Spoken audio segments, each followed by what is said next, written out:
Bendiciones, bendiciones a todos nuestros amados líderes de discipulado en las casas de oración. Estamos aquí nuevamente para seguir estudiando todos juntos la palabra del Señor, para seguir edificando a nuestros discípulos, a nuestros estudiantes, a aquellas personas que están deseosas de formarse, de edificarse para poder servir mejor al Señor.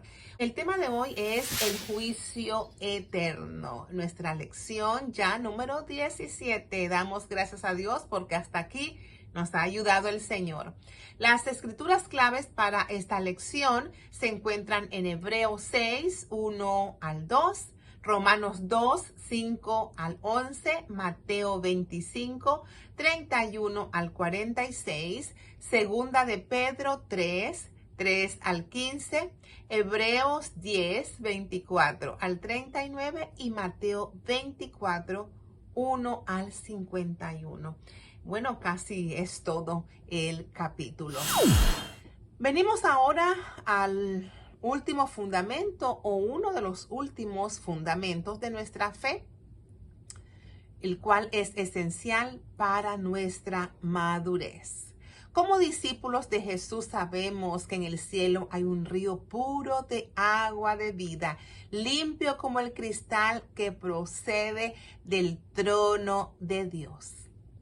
Bueno, pero aquí también tenemos que saber qué pasa con aquellas personas que no han decidido seguir a Jesucristo, que han decidido no entregarle su vida a Él. ¿Cuál es el significado en sí de la palabra juicio? El verbo juzgar significa separar, distinguir entre, ejercitar juicio en, estimar, pedir cuentas, cuestionar, juzgar juiciosamente, procesar como juez, llevar a cabo un juicio, sentenciar, dar cuentas, administrar gobierno, gobernar. Las razones para enseñar sobre el juicio eterno tenemos acá, vamos a estar nombrando 4 de ellas. Número 1, para que estemos continuamente agradecidos a Dios, dice Romanos 5, 8 al 9 y Primera Tesalonicenses 1, 10. ¿Cuál es otra razón? Para que vivamos en el temor de Dios, dice Hebreos 10:31 y Primera de Pedro 1:17.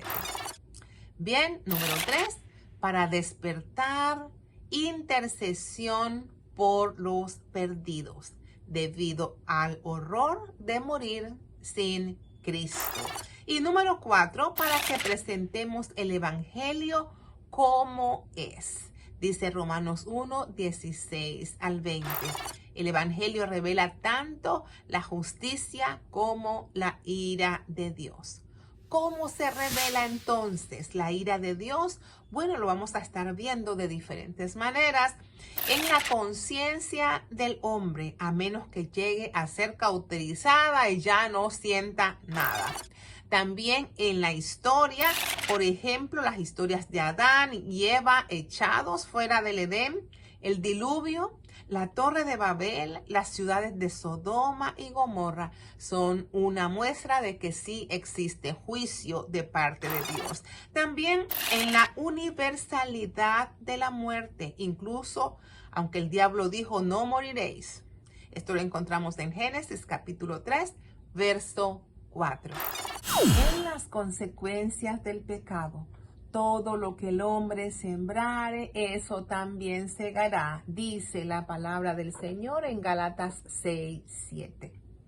La mayor manifestación de este juicio de Dios sobre la humanidad fue manifestada cuando fue necesario que una persona justa muriera por los injustos, uno que no había cometido pecado muriera por los pecadores. Veamos a 2 de Corintios 5, 21.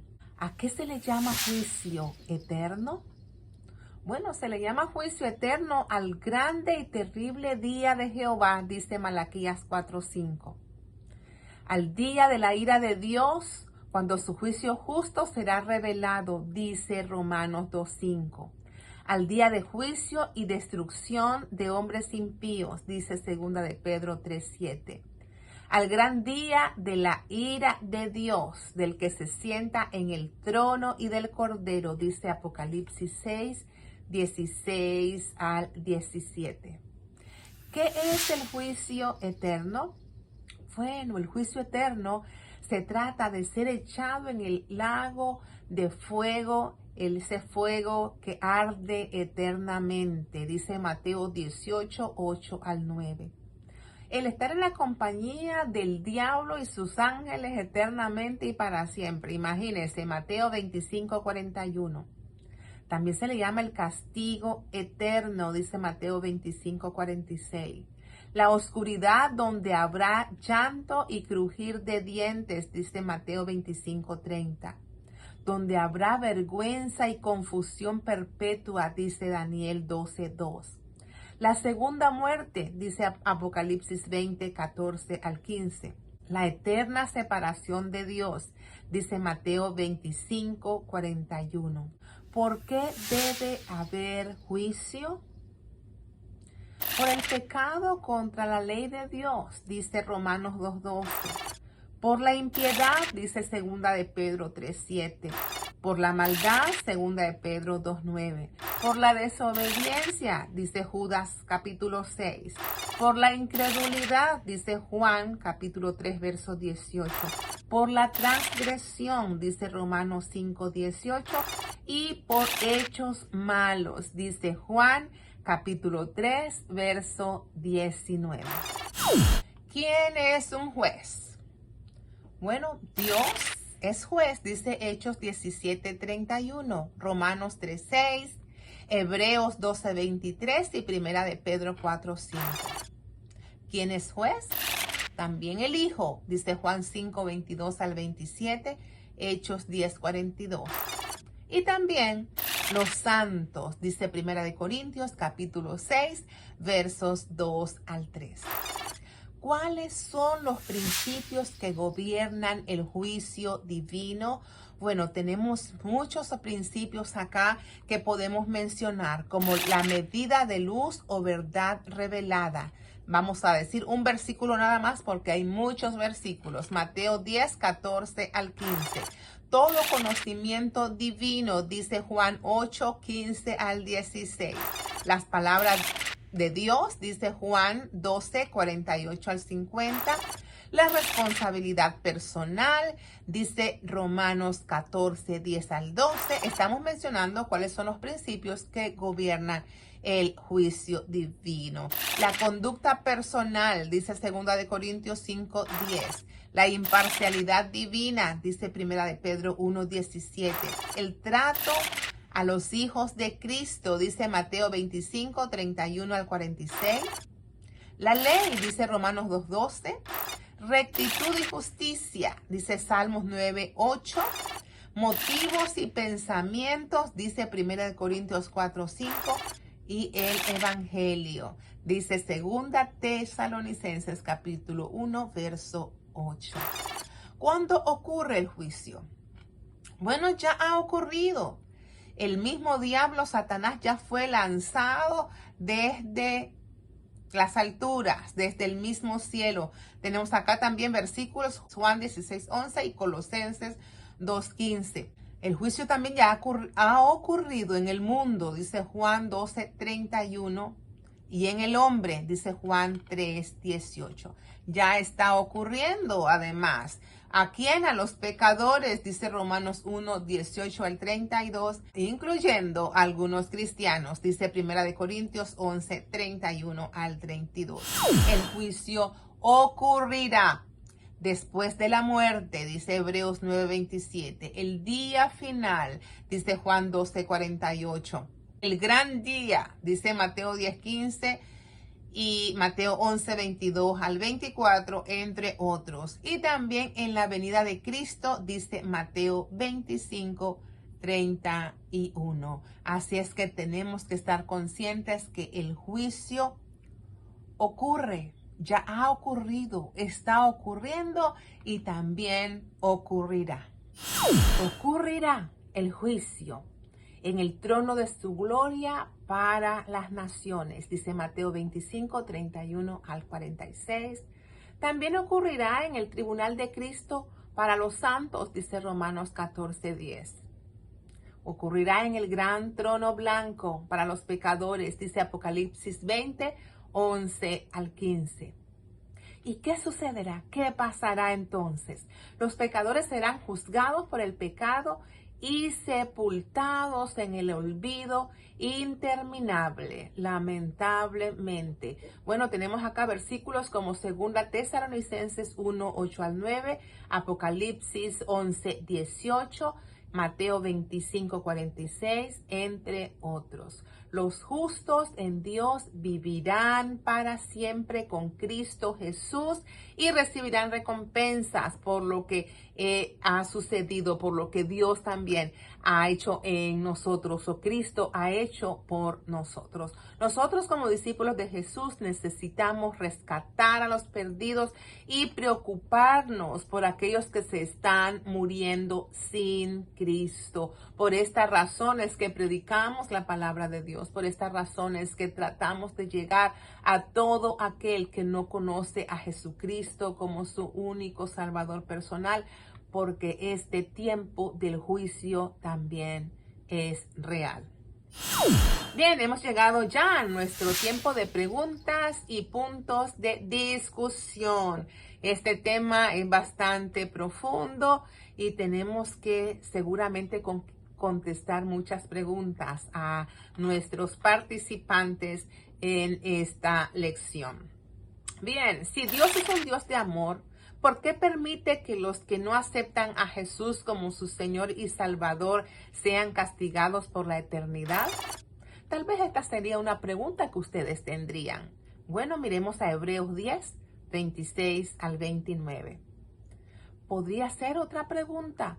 ¿Puede Dios negar su propia rectitud, santidad y justicia en algunas circunstancias? Miremos la respuesta. Cuidado con la respuesta.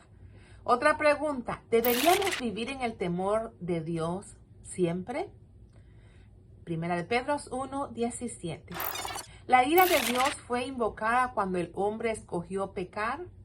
¿Cómo apaciguó Jesús la ira de Dios sobre el pecado? ¿Por qué debería la enseñanza sobre el juicio eterno motivarnos para ser testigos de Jesús y seguir predicando el Evangelio? Estas son preguntas que podemos discutir con nuestros participantes en esta lección. Bien, llegamos entonces al resumen y aplicación de esta lección, lo cual es bastante importante. Aunque toda la demás lección la olvidemos, este resumen es lo que nos lleva exactamente a lo que quisimos decir en esta lección.